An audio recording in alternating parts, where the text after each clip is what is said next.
I buried my great Aunt Josie last Tuesday. By Wednesday morning, I realized the woman in that coffin was a complete stranger. I was sitting in the front pew at St. Paul's Catholic Church. The air smelled heavy with stale incense and dying lilies. In my hands, the funeral program felt like sandpaper. Cheap cardstock, crisp edges. I thumbed the corner nervously. I'm a forensic genealogist. My job is to find people who don't want to be found. I look at paper trails, I analyze genetic markers, I trust facts, not feelings. Father O'Malley was droning on about eternal rest. I wasn't listening. I was reading the obituary text again. Born in Philadelphia, 1955. That number stopped me cold. 1955. The math doesn't work. I remembered a Sunday afternoon in 2005. I was 12. She was braiding my hair in the kitchen. Sunlight hit her hands. They were shaking. She told me about the boat. The old country. The kitchen smelled of roasted garlic. She whispered, "We came over with nothing, Cosima. Just the clothes on our backs." I looked at the photo on the pamphlet, a black and white portrait. The woman was wearing high-collared fashion. Late 70s, maybe early 80s, she looked vibrant, sharp. Definitely not born in 1955. Maybe older. You know that feeling when your gut is screaming but your brain keeps making excuses? That was me right then. My grandmother, Elena, was sitting next to me. She was gripping her rosary so hard her knuckles were white. She hadn't cried once. I mentally pulled up my own family tree. I've digitized every document in our house. Birth certificates, passenger manifests. I knew Josie's timeline. Or I thought I did. Josie always had this thick, rolling accent. She used words nobody else used. Filo di puttana. She laughed loud. A candle flickered near the altar. The wax dripped down the brass holder. It looked like tears. The organ music swelled. A terrible, mournful sound. I zoomed in on the photo with my eyes, like I was scanning a microfiche. The jawline was wrong. The nose was too straight. This wasn't the Josie I knew. Or maybe it was, but the file was corrupted. People leave traces. It's inevitable. But this obituary was erasing them. It was rewriting history in real time. And honestly, I want to know what you would have done. Would you have said something right there? In the middle of the mass, I glanced at my grandmother. She was staring straight ahead at the coffin. Her jaw was set tight, like a trap. I felt a cold drop of sweat roll down my spine. It wasn't hot in here. It was freezing. I looked back down at the program. My eyes locked onto the date of birth. February 14th, 1955, Philadelphia, Pennsylvania. I stared at the date of birth printed on the cheap cardstock. It was wrong. I knew it was wrong. And I had to find out why my own family would lie about where she came from. I walked out of St. Paul's. The air was biting. I got into my Honda. The heater didn't work. I drove straight to my office in Center City. Ancestral Lines, LLC. It's on the 4th floor. The elevator dinged. The hallway smelled like industrial floor wax. I unlocked the heavy oak door. The lights hummed overhead. The radiator hissed in the corner. It was a sound I usually found comforting. Today it sounded like a warning. I sat at my desk. My desk is usually my sanctuary. Today it felt like a crime scene. I opened my laptop. The Apple logo glowed in the dim room. I logged into my professional account. I have admin privileges. I can see the raw data, not the sanitized version the public sees. I searched for Giuseppe Russo. Nothing. I tried Josephine Russo. There she was. I clicked the link. A death certificate and a birth certificate. I stared at the screen. The blue light hurt my eyes. I opened the birth certificate first. February 14th, 1955. Philadelphia General Hospital. It matched the obituary. It matched the lie. I zoomed in on the document. The texture of the paper was visible. Then I looked at the line for father's name. It was illegible, not faded ink. Digital noise. I grabbed my mouse. I scrolled closer. 200%. Then 500. I know what a bad scan looks like. I see them every day. This wasn't a bad scan. The pixels were manipulated. It made me think of Sunday dinners. Josie never touched the lasagna. She claimed a tomato allergy, a severe one. But she picked tomatoes off a salad. She'd eat ketchup on fries. The math didn't work. It never did. I looked back at the screen. The father's name was gone, scrubbed clean. Then I looked at the mother. Unknown. My heart started pounding in my ears. Thump, thump. I took a sip of cold coffee. It tasted metallic, like blood. I checked the upload history. The file was created 3 days ago. 3 days ago! Josie died on Tuesday. This file went up on Monday. Someone was preparing for this. My gut twisted. A pixelated scan? In this day and age, someone had manually scrubbed the father's name from the record. But the mother was listed as unknown. That wasn't just an error. That was an erasure. I couldn't sit in that office another second. The coffee tasted like blood in my mouth. I grabbed my keys and headed out. I drove straight to South Philly. Nana Elena's house is a narrow row home with red shutters. I parked up front and sat there for a minute. You know that feeling when you're about to break something and you can't stop yourself? I walked up the concrete steps. The smell of garlic hit me before I even opened the door. It always smells like garlic here, but today it just smelled like rot. Nana Elena was at the kitchen table. She was peeling potatoes. The peels were curling into long yellow strips on the table. "Ma, we need to talk," I said. My voice sounded weird, too loud in the small room. She didn't look up. "Did you bring the wine?" she asked. "I forgot the wine, Ma." "Did you know about the birth certificate?" She stopped peeling. The knife hovered over the potato. I pulled the printout from my bag. I slapped it down on the table, right on top of the peels. "Josie was born in Philadelphia. Since when?" I asked. I pointed at the date, February 14th, 1955. "That's not what she told us. She told us she came over on a boat. She told us she was a baby in Italy." Elena's hand started to shake. Just a little tremor at first. "Records get lost, Cosima," she said. Her voice was tight. "A fire at the church. A long time ago." I stared at her. "A fire?"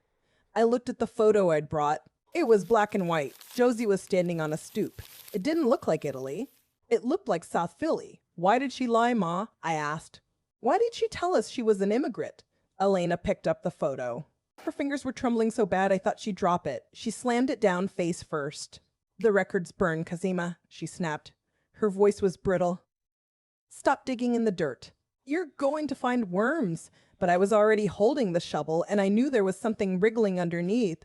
I walked out of Nana's house, and the cold air hit my face like a slap. The front door slammed shut behind me. I stood on the sidewalk for a moment. The radiator inside was hissing loudly. I needed to get away. I got into my Honda. The engine was cold. I drove straight to the SEPTA station on Broad Street. I parked the car in the lot. I walked down the stairs to the subway platform. It was rush hour. The train arrived with a loud screech of metal on metal. I squeezed into a plastic seat near the door. The car smelled like stale coffee and wet wool. I closed my eyes. Suddenly I was back in 2010.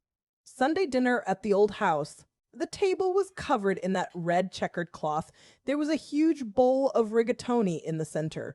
Aunt Josie was sitting across from me. She was carefully scraping the sauce off her pasta. She made a neat pile of slimy tomato skins. It looked gross against the white porcelain.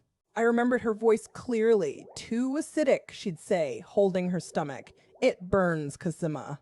It became a family joke. You know those little family quirks everyone has? You never think to question them? But you should. I pulled my phone out of my pocket. The screen was cracked. I needed to verify the memory. I dialed my mom's number. The phone rang 3 times. She picked up on the 4th ring. "Hey, everything okay?" she asked. I said, "Mom, what was Josie's allergy again?" "Tomatoes," she said immediately. She couldn't eat them, but she loved ketchup on her fries. It was so weird. Ketchup. It's made of tomatoes. The contradiction was staring me in the face. And honestly, I want you to think about that. How can you be allergic to a raw vegetable but eat the processed sauce? The math doesn't work. I hung up the phone. My hands were sweating against the screen. I opened Google. I typed in the search bar slowly. Italian genetic tomato allergy prevalence. The results loaded. The Wi-Fi was slow underground. I saw a medical journal link. I tapped on it. The text was small and blue. I scrolled down to the statistics. The text said, extremely rare in Mediterranean genetics, less than 1% occurrence. I scrolled further. The article mentioned genetic markers specific to the HLA-DQ gene. It determines food sensitivity. In people of Italian descent, this gene is usually dormant. A Neapolitan woman with a 1% allergy? It's statistically impossible. The train jerked to a stop at City Hall. I gripped the metal pole. My knuckles were turning white. People leave traces. It's inevitable, even in what they choose to eat. I realized she wasn't a Russo. She didn't have the genes for it. She lied about the boat. She lied about her parents. She even lied about her stomach. It wasn't an allergy. It was a preference that didn't fit the genome of a woman born to Neapolitan parents. Who was she? I knew I needed proof. Something physical. Something that couldn't be explained away by a digitized error. My hands were still shaking from the subway ride. I stood on the porch of Nana's house on South 3rd Street. The red shutters needed paint. I checked my phone. It was 7:15 p.m. Bingo night at St. Paul's. I had exactly 2 hours. I used the spare key hidden under the flower pot. The door creaked open. The house smelled of garlic and old paper. That smell used to mean home. Now it just smelled like lies. You know that feeling when you're doing something you shouldn't, but you have to? My heart was hammering against my ribs. I crept up the stairs. The second step always squeaked. I skipped it. At the top of the hallway, the attic door was slightly ajar. A thin line of yellow light cut across the carpet. I grabbed the handle. It was cold. The attic stairs pulled down with a metallic groan. Dust particles floated in the single bulb's light. I climbed up. Boxes were stacked everywhere. Labeled kitchen, taxes, 1959. But I needed the albums. I found the cedar chest in the corner. It was locked. Damn it. I looked around. There was a sewing kit on a nearby crate. A seam ripper. I jammed it into the lock. Something snapped. The lid popped open. Inside, leather-bound albums were stacked like bricks. I pulled out the one marked 1983. The cover was cracked. The pages were yellowed. I flipped to December. Christmas. There was Josie, standing by the tree, wearing that terrible red sweater. I leaned in closer. There it was, a dark, distinct beauty mark. Right on her left jawline. I pulled out my phone, took a picture. Zoomed in. The mole was undeniable. It was visible in every 1983 photo. Easter, 4th of July. My 5th birthday. Always there. Then I flipped the page. January 1984. February. March. Then Easter. April 1984. Josie was holding a chocolate bunny. Same smile, same eyes, same sweater. But the mole was gone. I ran my finger over the photo. Smooth, glossy paper. My breath caught in my throat. Where the mole should have been, there was something else. A faint white scar, a straight line, like from a surgical procedure. I flipped back and forth. December 1983 mole, April 1984, scar. The math doesn't work here.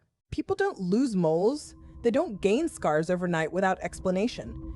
My grandmother had once told me Josie changed after the car accident. She became kinder, Elena had said. Softer. I thought she meant emotionally, but she meant physically. They weren't the same woman. The woman in the 1984 photo had the same eyes, the same smile. But it wasn't Josie. I shoved the photo album under my arm. I had to get out of that attic. The air up there felt too thin to breathe. The stairs creaked under my feet. Every step sounded like a gunshot in the quiet house.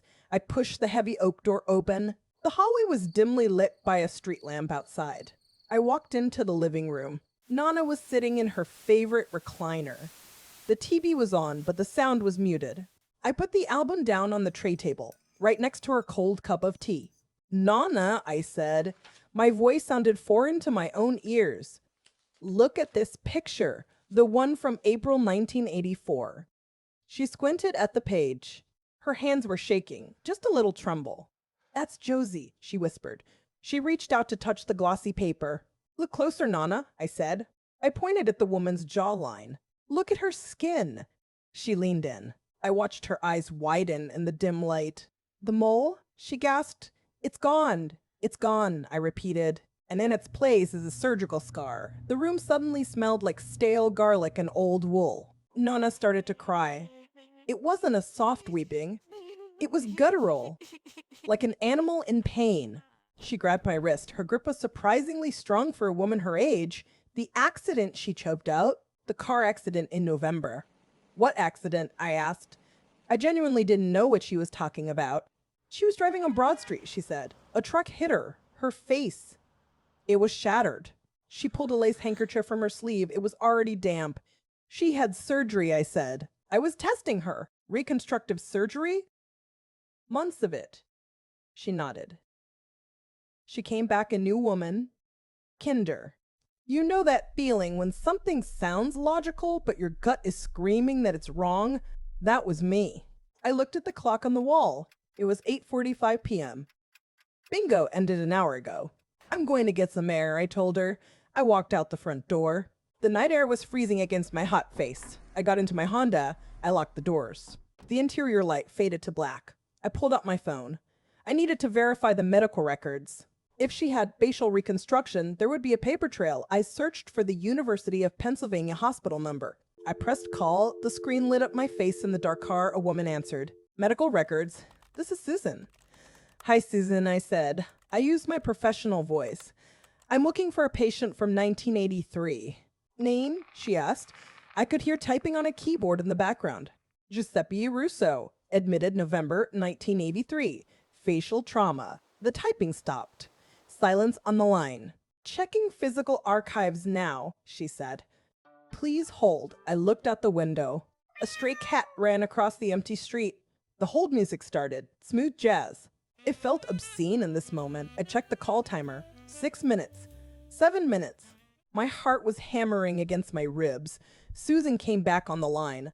I'm sorry, miss. You found her? I asked. Hope rose in my throat. No, she said. There is absolutely no record of a Giuseppe Russo being admitted in 1983. Are you sure? I pressed. It would have been major surgery. Positive, she said. No surgeries, no trauma visits, nothing. The line went dead. I stared at the phone screen. The call duration read 12 minutes. The result was clear. No records found. I want you to think about what you would do in that moment. Because my whole world just collapsed again. There was no accident. There was no surgery. If the scars weren't from a crash, where did they come from and what happened to the woman with the mole? I dropped the phone in the Honda's cup holder. It rattled against the plastic. My hands were shaking so bad the key wouldn't fit in the ignition. No accident, no surgery, no scar from a truck on Broad Street. The math didn't work. The math never works. People leave traces, it's inevitable. But this woman? She was a ghost. I forced the key in. The engine roared to life. I just needed to get away from Nana's house before I threw up. I checked the rearview mirror. Her curtains were twitching. She was watching me leave. It was past 10 when I pulled up to the free library on Vine Street. The stone lines looked like they were staring right through me. I used my Ancestral Lines key card on the employee entrance. The lock clicked. The air inside smelled like stale dust and industrial floor wax. I walked down the long hallway. My footsteps echoed too loud. I felt like I was trespassing in my own city. I went straight to the microfiche room. It was empty, just the hum of the machines and the blue light of the screens. I sat down at the viewer. The screen flickered. I loaded the spool for 1983. You know that feeling when you're terrified to find the answer, but even more terrified not to? That was me, sitting in that dark room. I spun the dial. The pages flew past in a blur. November 1983. December. January. I searched for Russo accident Broad Street. 0 hits. I tried Russo woman trauma 1983. Nothing came up. My heart was hammering against my ribs. I could feel a cold sweat prickling on my forehead. If there was no accident, there was no medical record. If there was no record, the scar was a lie. I needed to widen the net. I cleared the search bar. My fingers hovered over the keys. I typed in Missing Woman Philadelphia, 1983. I hit enter with a shaking finger. The machine whirred and clicked. A list of articles appeared. One from February 1984 caught my eye. The headline read, Hunt Continues for Higgins Woman. I leaned in closer. My nose was almost touching the glass. The grainy black and white photo was small, but the face was unmistakable. It was her. It was Aunt Josie. I would know that jawline anywhere. But the caption underneath the photo didn't say Josephine Russo. It said, Barbara Higgins, 28, reported missing from her home in Ohio. I sat back in the chair. The vinyl creaked under my weight. And honestly, I want to know if you would have kept digging, because part of me wanted to burn that film and walk away. I wasn't looking for a dead immigrant. I was looking for a missing person from the Midwest. I stared at those green eyes. I know those eyes. I looked into them every Sunday at dinner. She wasn't Italian. She wasn't a Russo. She wasn't even from Philadelphia. The print button clicked. The machine hummed. The photo slid out into the metal tray. The paper was warm when I picked it up. Warm, just like her hands used to be. I sat there holding the proof. The hair was shorter. The clothes were dated. But the eyes, those round light green eyes that I had looked into 1,000 times, they belonged to a missing woman named Barbara Higgins. But Barbara Higgins wasn't Italian. She was from Ohio. I sat there in the library basement. The printout was still warm in my hands. It felt heavy, like a brick. I shoved the paper into my bag. I needed to get out of there. The air suddenly felt too thick to breathe. I ran up the stairs and out onto Vine Street. It was pouring rain. Cold drops hit my face, but I didn't feel them. I got into my Honda and locked the doors. My hands were shaking so hard I could barely grip the steering wheel. I drove straight to my apartment in Fishtown. I didn't turn on the lights. I just sat at my desk in the dark. The room was pitch black except for my laptop screen. That blue light was the only thing keeping me tethered to reality. I opened the browser. My cursor hovered over the search bar. I was terrified to type the name, but I had to know. I typed Barbara Higgins, Columbus, Ohio, 1983. I hit enter. The screen flickered. Then a scanned PDF filled the monitor. It was a police report, dated December 12, 1983. The header said, Columbus Police Department, case number 84201. I leaned in closer. The document was grainy, but the words were terrifyingly clear. Under subject status, it said one word, fugitive. My breath caught in my throat. I felt a cold sweat break out on the back of my neck. I scrolled down. Subject is a person of interest in the death of Arthur Higgins, cause of death, blunt force trauma to the cranium. I read it 3 times. The math was starting to work, and it was absolutely horrifying. Nana always said Aunt Josie's accident happened in November 1983, but this report said Barbara fled Ohio in December 1983. That's a 1-month gap. Think about that. A woman kills her husband in Ohio. She runs. She shows up in Philadelphia weeks later, and suddenly, my great-aunt has a new face and a convenient memory loss from a car crash. You know that feeling when the floor drops out from under you? I felt like I was going to throw up. I looked at the mugshot attached to the report. Same green eyes, same sharp jawline. It was her. It was Aunt Josie, but she wasn't Josie. She was Barbara, and she was running from a homicide charge. I thought about all those Sunday dinners. She was sitting at the table. She was drinking wine. She was laughing. All while the police in Ohio were looking for her. How do you sit across from a child and lie like that? And here's the question that keeps me up at night. If she needed to disappear that badly, she didn't just find a random identity. She had to take one that was already there, a life that was vacant. I stared at the screen until my eyes burned. The pieces were clicking into place. A jagged, bloody puzzle. Aunt Josie wasn't just an imposter, she was a fugitive. And if she showed up in Philly in late '83, she didn't just find a new life. She had to get rid of the old one first, the real one. I drove to Holy Cross Cemetery in the rain. It was 2 a.m. The main gates were locked, but I knew the service road around the back. I parked the Honda and killed the engine. Silence. Except for the rain hitting the roof. I grabbed my heavy mag light from the glove box. The metal was cold against my palm. I stepped out. The air smelled like wet asphalt and decaying leaves. I walked toward Section 4, Lot 12. My boots squelched in the mud. The beam of my flashlight cut through the fog. I found the Rossi family plot easily. I'd been here a dozen times. But tonight it looked different. The headstone was gray granite. Giuseppe Russo, beloved sister, 1955 to 2023. I shined the light directly on the engraved dates. It was too clean, no lichen, no moss, no weathering from 40 years of Philadelphia winters. It looked like it was carved last week. I knelt in the wet grass. My jeans soaked through immediately. I leaned in close. This is what I do for a living. I look for the gaps in the record, and the gap here was physical. The rectangular patch of earth over the grave was the wrong color. It was a vibrant chemical green. fresh sod. It hadn't knitted with the surrounding soil yet. It looked like a rug that had been thrown over the floor. You know that feeling when your gut just drops, like the floor has opened up beneath you? That's how I felt staring at that bright green grass. Josie Barbara died last Tuesday. So the fresh burial makes sense. But the headstone says she was born in 1955. That birth year belongs to the real Josephine Rousseau, the woman Barbara murdered. If Barbara took over Josie's life in 1984, she inherited her plot. So we just put Barbara's body in the box reserved for Josie. But here is the terrifying part. If the real Josie was murdered in 1983, where did her body go? Did she have a grave back then? I reached out and pressed my hand against the damp grass. The ground felt soft, spongy, unsettled. It hadn't settled. My hand shook. I flashed the light at the base of the stone. There were scratch marks on the concrete. Deep gouges, like heavy machinery had scraped it. They moved the stone. Recently. Why would you move a headstone unless you were disturbing what was underneath it?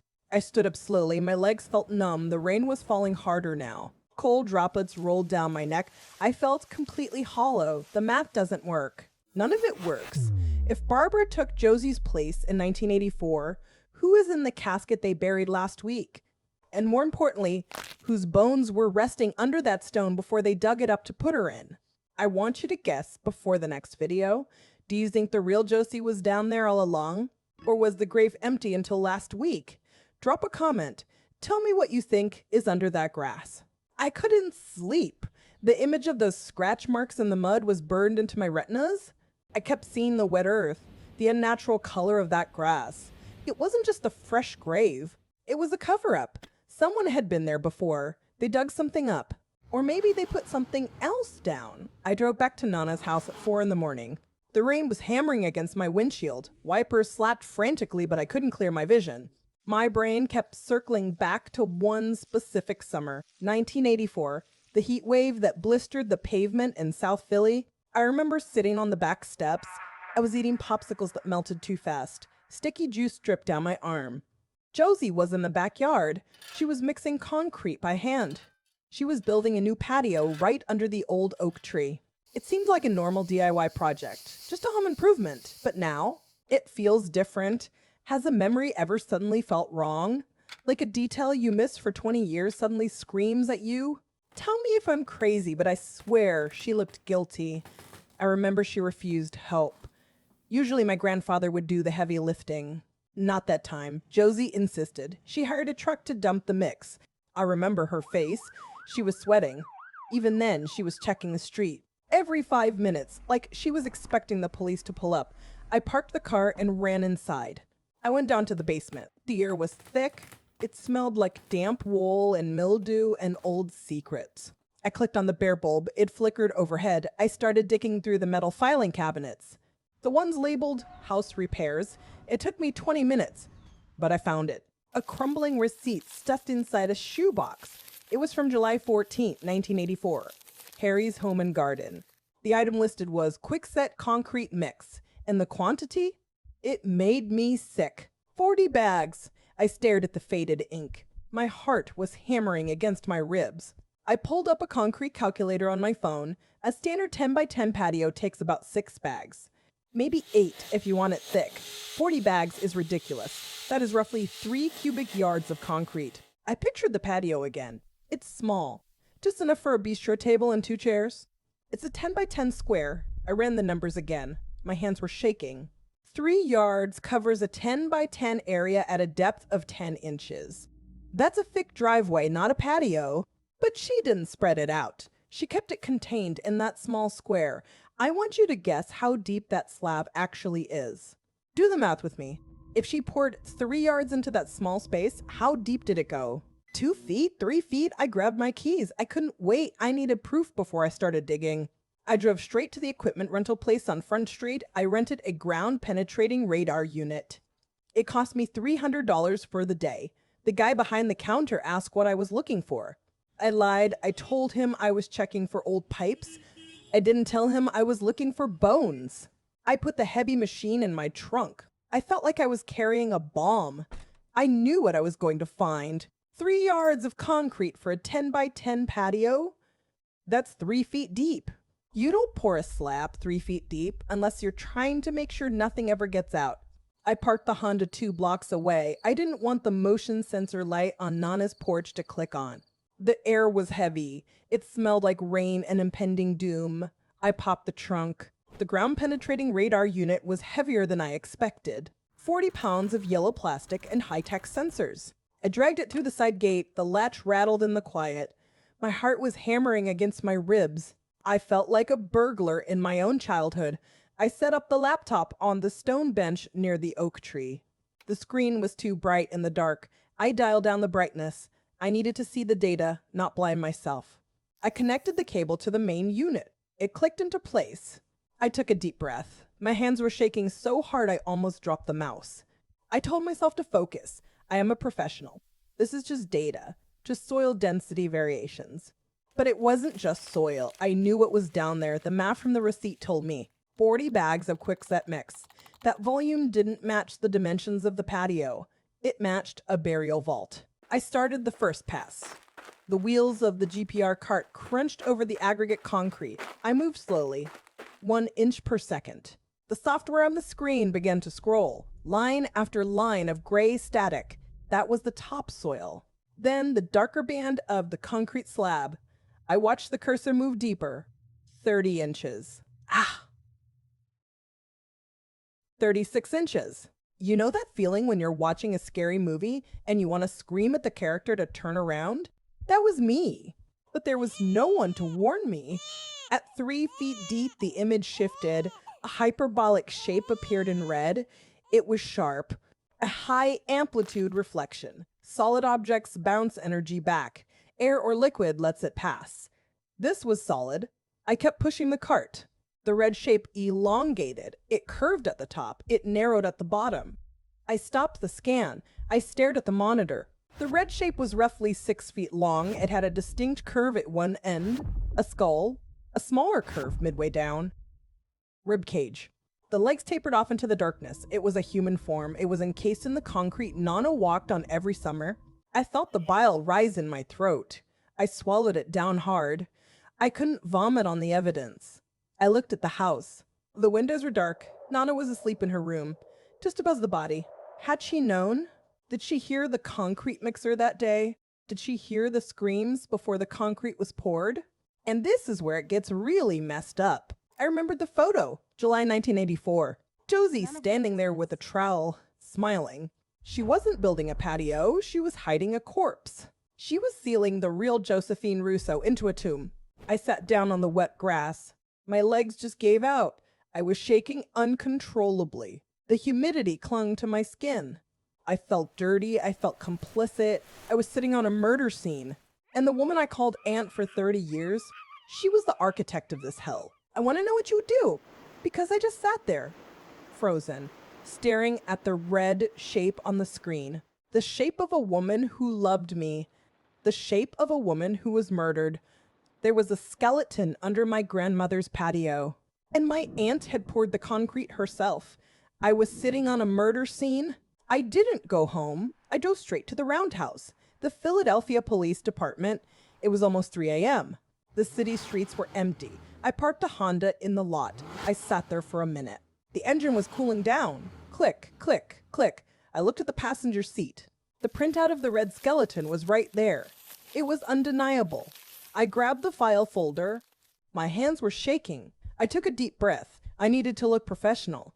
I needed to look like a scientist, not a granddaughter. You know that feeling when you're the only one who sees the fire? That was me.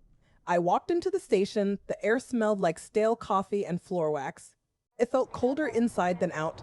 I told the desk sergeant I needed Detective Remy Baptiste. He looked tired. He pointed to a plastic chair. I waited for 20 minutes. Finally, Remy appeared. He led me to an interview room. The metal chair was cold against my legs. The fluorescent light buzzed overhead. Remy sat down across from me. He looked at my face. "Cosima," he said, "it's late." Well, it couldn't wait until morning. I didn't say hello. I just slid the GPR printout across the table. It landed face up. The red hyperbolic shape stared back at him. "There is a body under my grandmother's patio," I said. "I found it with ground-penetrating radar. He didn't even pick it up. He just looked at it. Then he looked at me. 'A body,' he repeated. In South Philly, under a patio. I leaned forward. It's my great Aunt Josie, I said.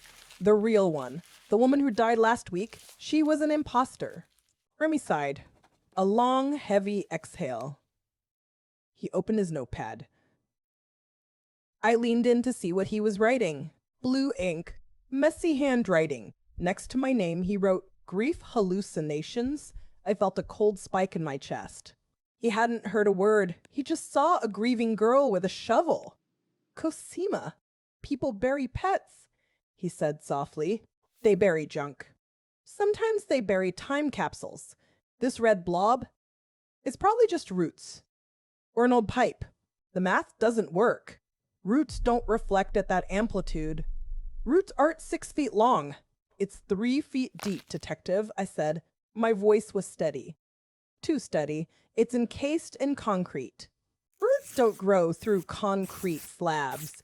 He tapped the paper with his pen. We can't just dig up people's patios because of a blurry photo. You need to go home. Get some sleep. Grief does strange things to the brain. He closed his manila folder. Thud. He stood up. The interview was over. I looked at the family photos on his desk. A normal life. A safe life. He couldn't conceive of mine. Thanks for your time, I said. I grabbed the printout. I stood up. Roots don't look like femurs, detective. I wanted to scream, but I didn't. I just walked out. I was on my own, but I knew I needed proof he couldn't ignore. If you've ever felt like the only sane person in the room, you know exactly how I felt right then. I need you guys with me on this. Do me a favor. Hit that subscribe button and turn on notifications. I'm going to get that evidence.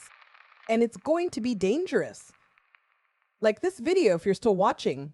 And drop a comment. Tell me what you would have done. I read every single one. The heavy metal door of the roundhouse slammed shut behind me. It echoed in the empty alleyway. I stood there for a second. The wind cut right through my blazer. I felt numb. Detective Remy thought I was crazy, but he didn't see the red skeleton on the screen. I walked to my car. The streetlights buzzed overhead like angry hornets. Have you ever been dismissed by someone in a uniform? It makes you feel small, but I wasn't small anymore. I was the only one holding the shovel. I got into my Honda. The engine turned over, shaking the whole frame. I checked the dashboard clock. It was 3:14 a.m. The numbers glowed bright green. I drove toward South Philly. The radio was off.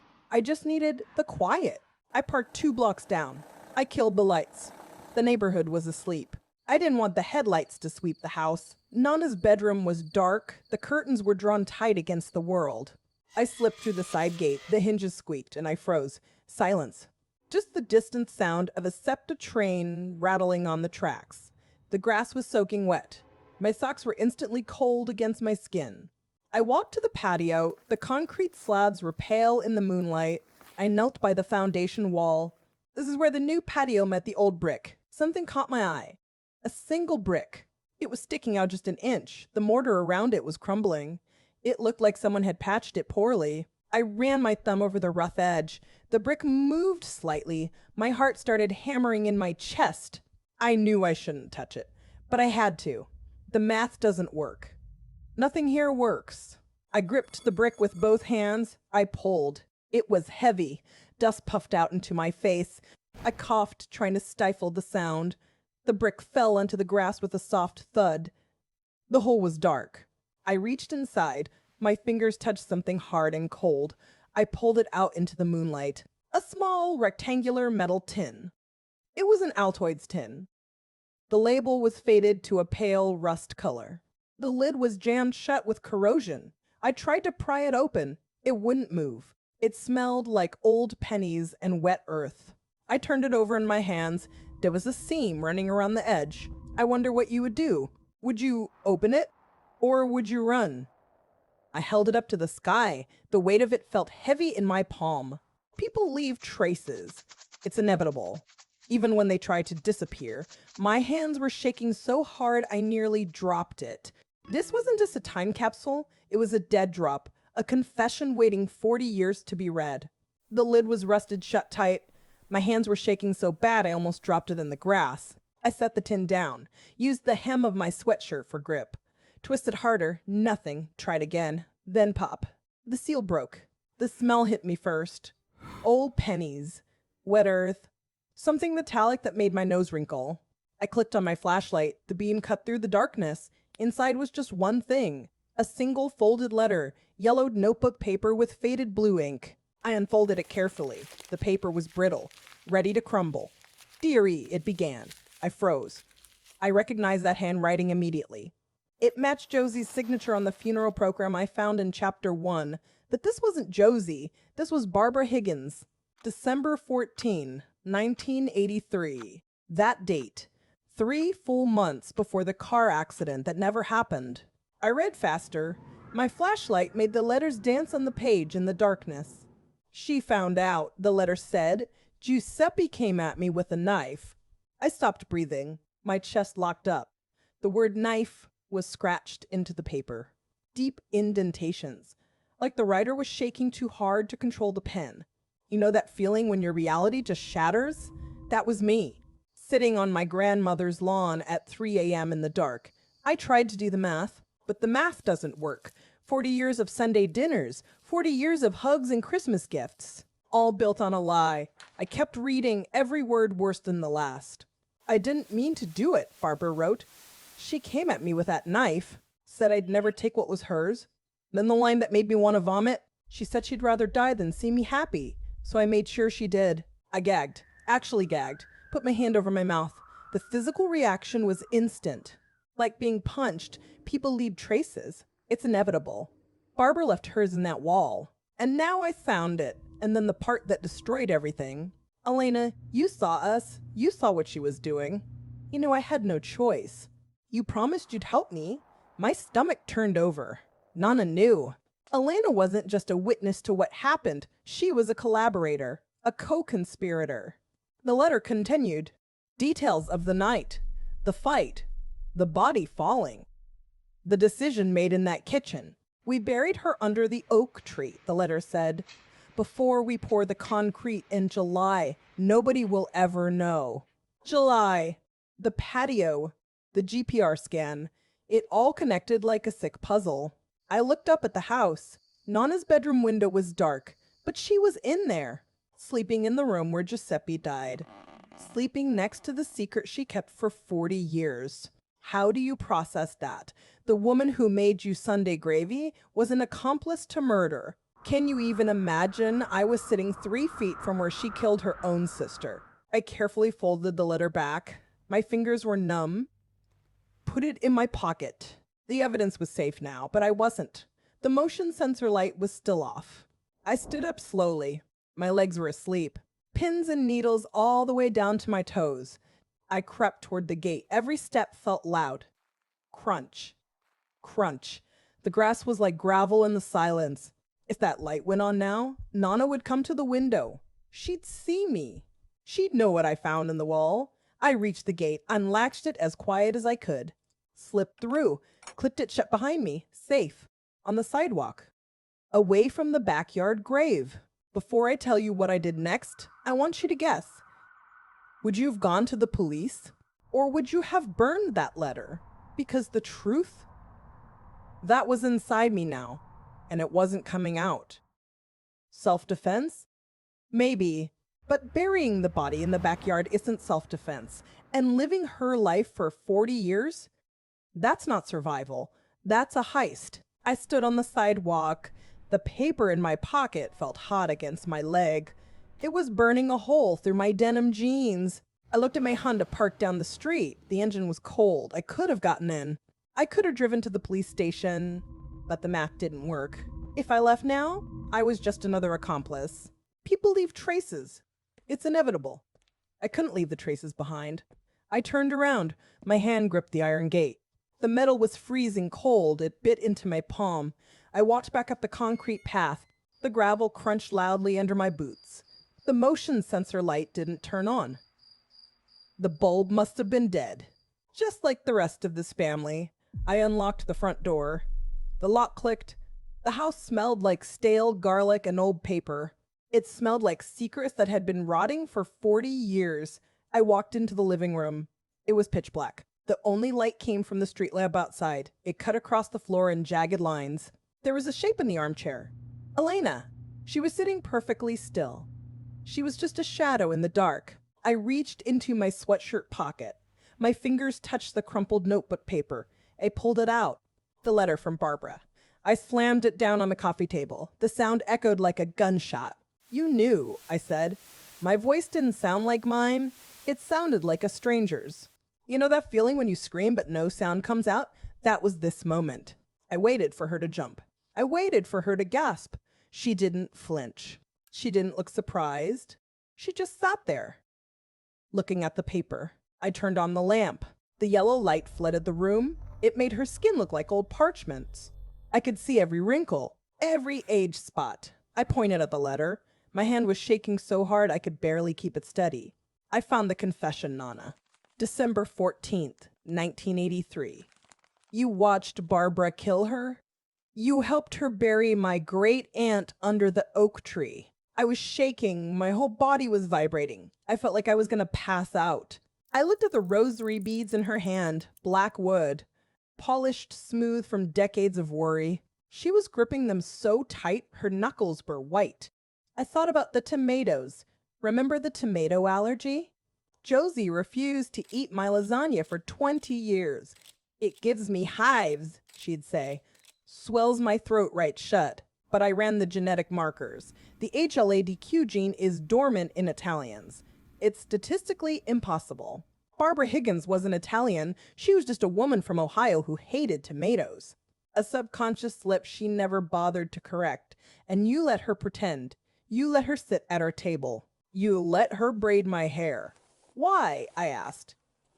The word tasted like bile in my mouth. Why would you protect a stranger? Why would you kill your own sister? Was it the money? Was it the house?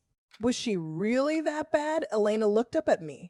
Her eyes were dry. There were no tears. No guilt. Just a cold, hard stare. She was a monster, Cosima. Giuseppe was a disease. Barbara was the cure.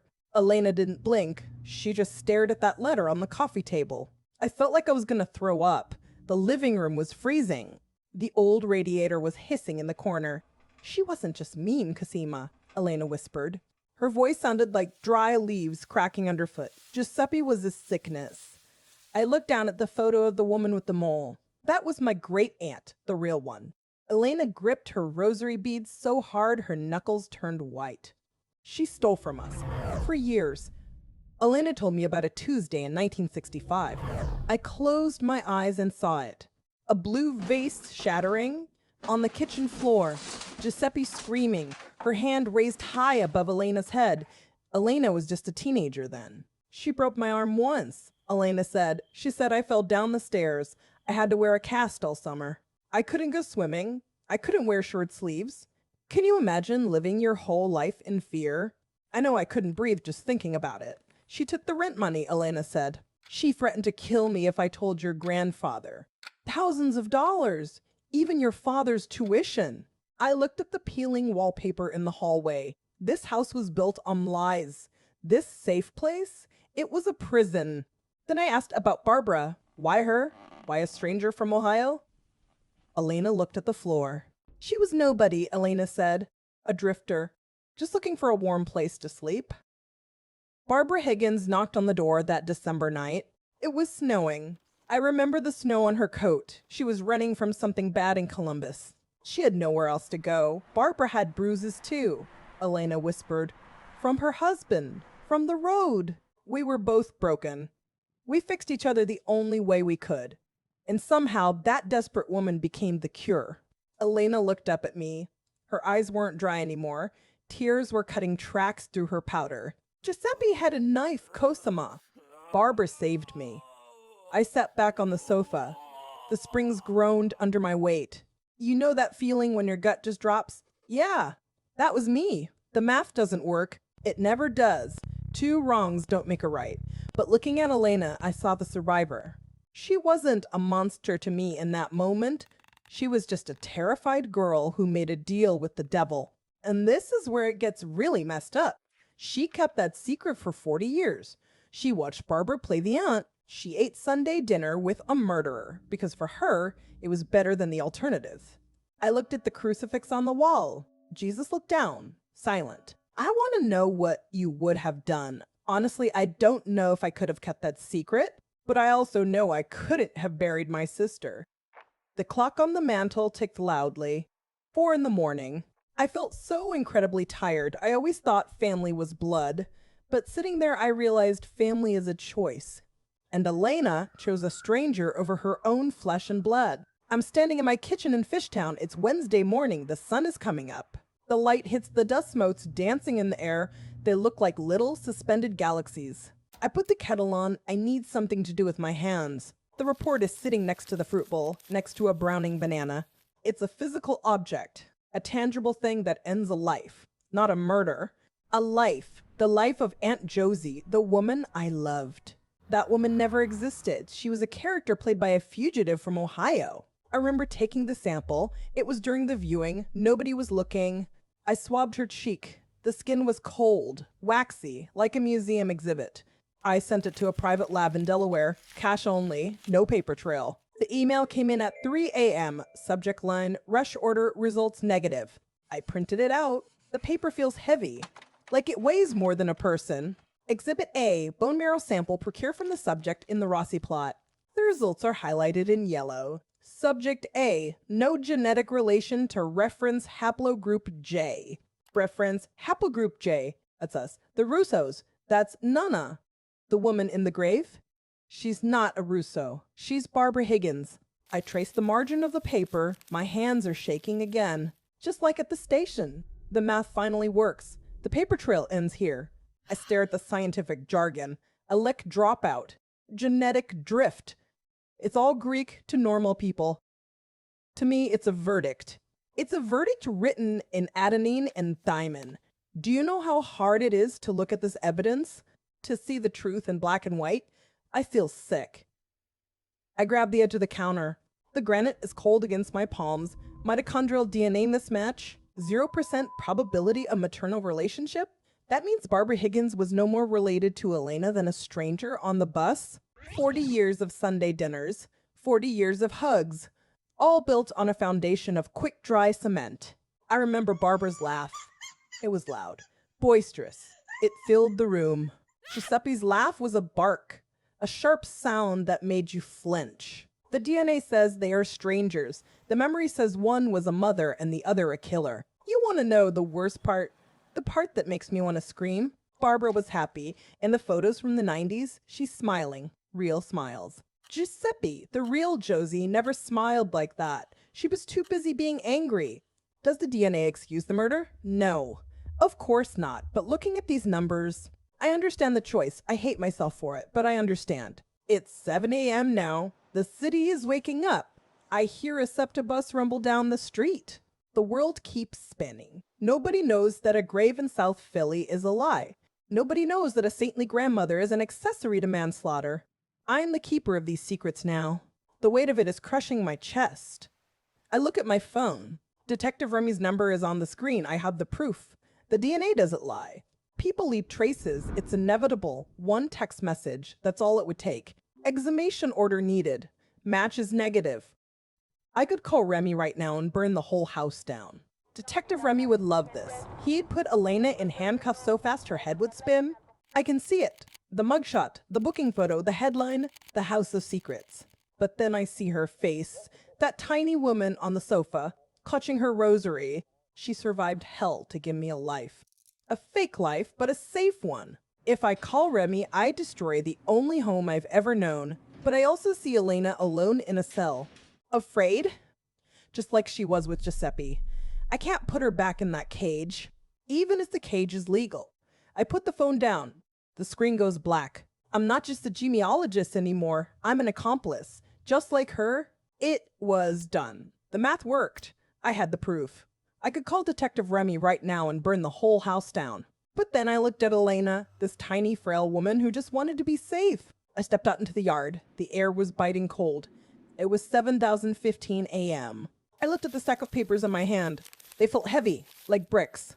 I walked to the edge of the patio. The concrete slabs were damp with morning dew. I was standing right on top of her, the real Giuseppe. I grabbed the terracotta pot from the porch railing. It still had dead geranium stems in it. I dumped them onto the dirt. Potting soil scattered across my sneakers. I placed the empty pot on the concrete. It felt like setting an altar. I grabbed the GPR printout first. The red skeleton looked up at me one last time. You think you know what you do in this situation? We all like to think we're the good guys, but the truth is messy. It leaves stains. I lit the match. The paper curled instantly. The black ink ran like tears before vanishing into gray smoke. The smell was acrid. It bit at the back of my throat. Next went the letter, Barbara's confession. I saw the word knife before the flame ate it. I saw Giuseppe turn into black dust. People leave traces, but fire erases them.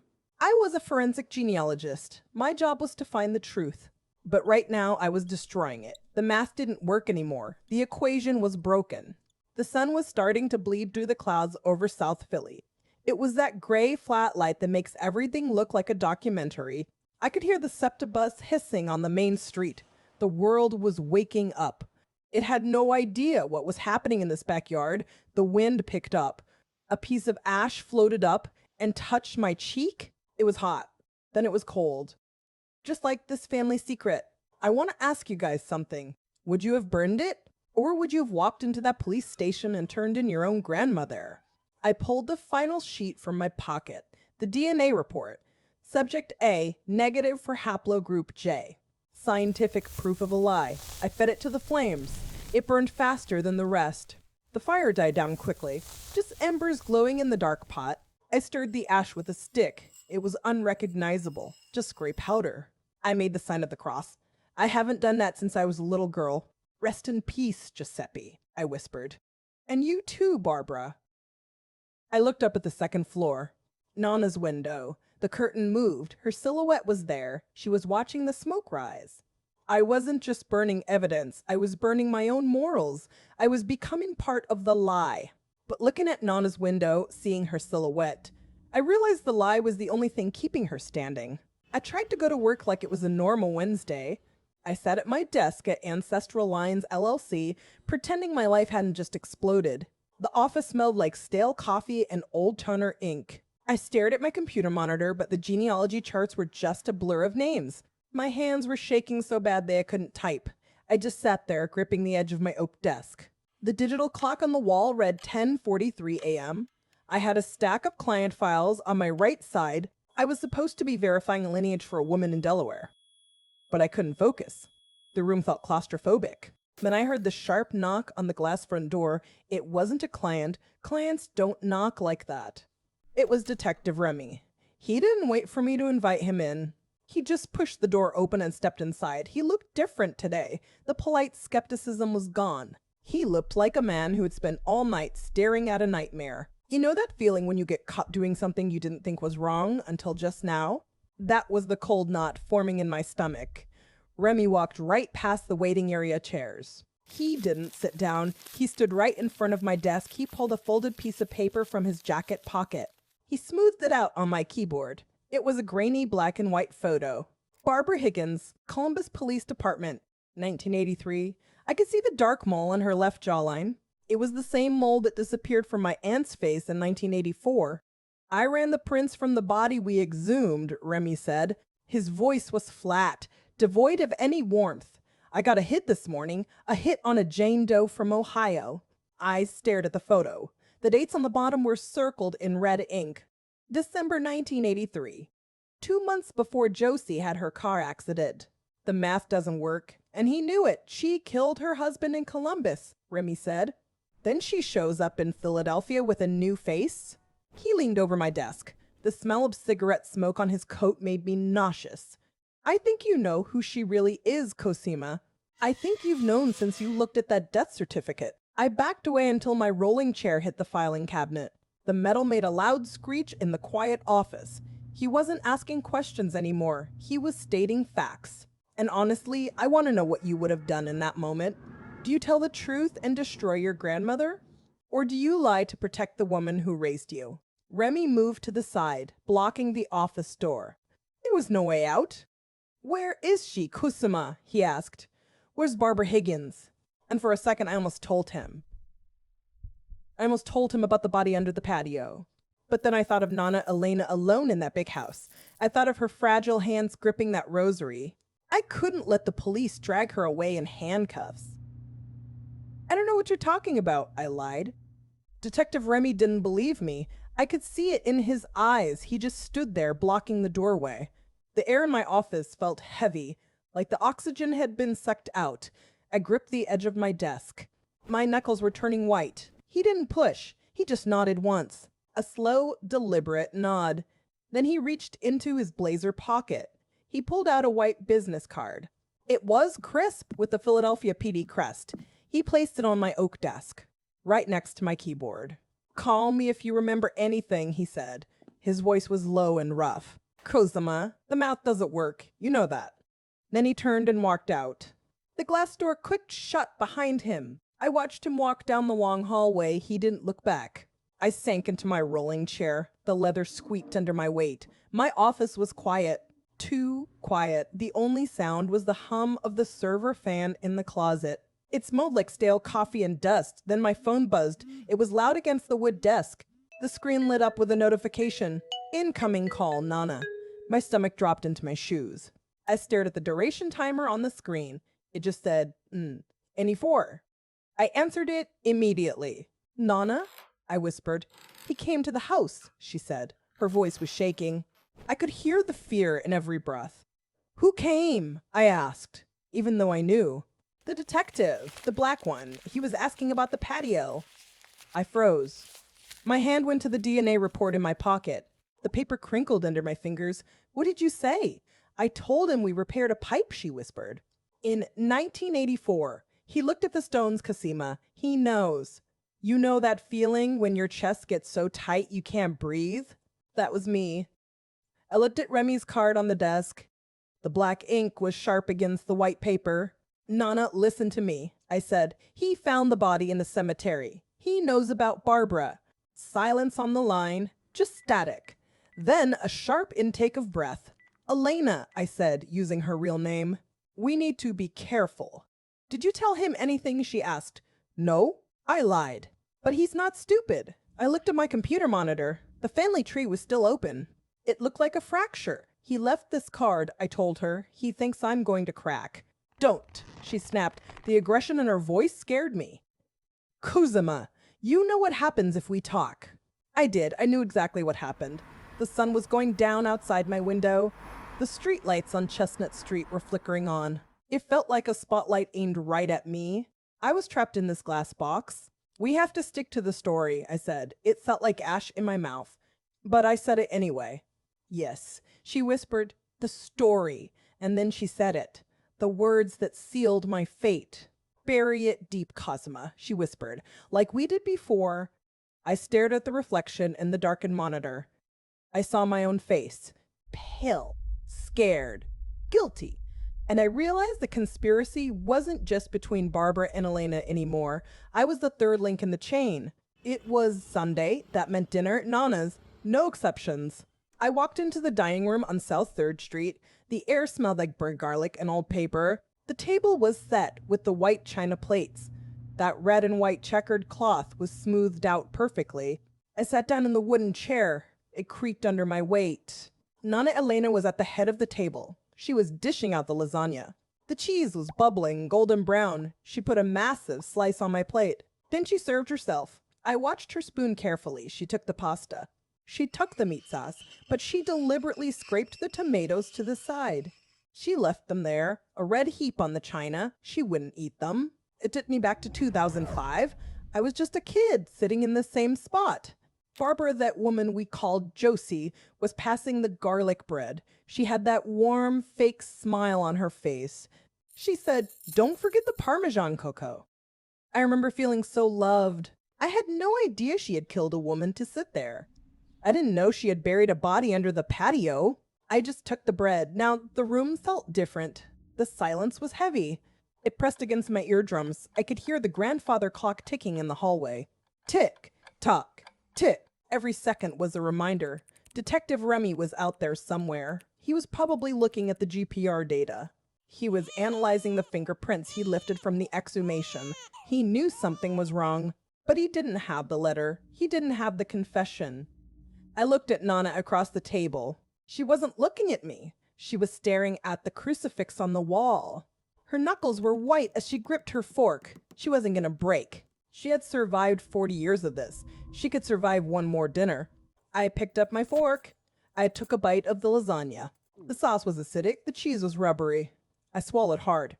I reached for the water glass. The condensation was cold on my fingertips. My throat was dry. I thought about the DNA report in my pocket. It was crinkled now. I should have burned it. I should have burned it all like the letter, but I kept it like a souvenir of my own guilt. The light from the window flickered. A car passed by on the street. I froze for a second. Was it Remy? The headlight swept across the wall and disappeared. Just a neighbor. Just another Sunday in South Philly. We passed the salad bowl. Lettuce. Cucumbers. More tomatoes. Nana ignored it all. We just chewed in silence. I want to ask you guys something. If you found out your grandmother was an accomplice to murder, could you still love her? I don't know if I do, but I know I can't be the one to destroy her. We are co-conspirators now. The food tasted like ash, but we ate it. We smiled, because in this family, survival is the only thing that matters. It is 3 a.m. here at Ancestral Lines. The server hums loudly under my desk. It is the only sound in the whole building. I am staring at a blank entry form on my screen. The cursor blinks at me. It's waiting for a name. My fingers hover over the keys. I type Russo Giuseppe into the first name field. Then I type the real date. December 14, 1983. That was the night Barbara Higgins stopped being a stranger. That was the night she became my aunt. The folded DNA report feels heavy in my jacket pocket. It burns against my hip like a hot coal. I can feel the sharp edges through the fabric. I haven't moved it in hours. The office is freezing. I can see my breath in the air. You are probably asking why I didn't just walk out. Why didn't I hand this over to Detective Remy? I ask myself that same question every 10 seconds. But then I think about Nana. I think about the bruises on her arms in 1983. I still taste the ash from that lasagna we ate. We sat at the dining table for hours. Nana scraped the tomatoes off her plate one by one. She didn't eat them. She never will again. The silence in that room was louder than any screaming match. My chair squeaks as I lean forward. I rest my hands on the keyboard. The plastic keys are cold to the touch. I move the mouse to the cause of death field. The drop-down menu appears. I scroll past natural causes. I scroll past accident. I select undetermined. It's a lie, but it's the only one that fits. I check the box for file closed. My finger hovers over the enter key. It shakes just a little bit. Then I press down. The key makes a sharp click in the quiet room. The screen flashes white for a second, then green text appears in the center of the monitor. Record updated successfully. It is done. The paper trail is finally clean. I buried the truth right alongside my grandmother. People leave traces, they say. Well, not tonight. Tonight, the trail ends here. I want to know what you would have done. If it was your grandmother, would you have turned her in? Or would you have buried the secret too? Be honest in the comments below. I sit back and look at the dark monitor. I see my own reflection staring back, but I don't recognize the woman in the glass. Her eyes look empty. Barbara Higgins died 2 weeks ago in that hospital bed. Giuseppe Russo died in 1983 on the kitchen floor. And Cosima Rossi? She died right here in this chair. She was replaced by whatever thing you become when you bury your family's sins to keep them safe. If this story meant something to you, do me a favor, hit that subscribe button and turn on notifications.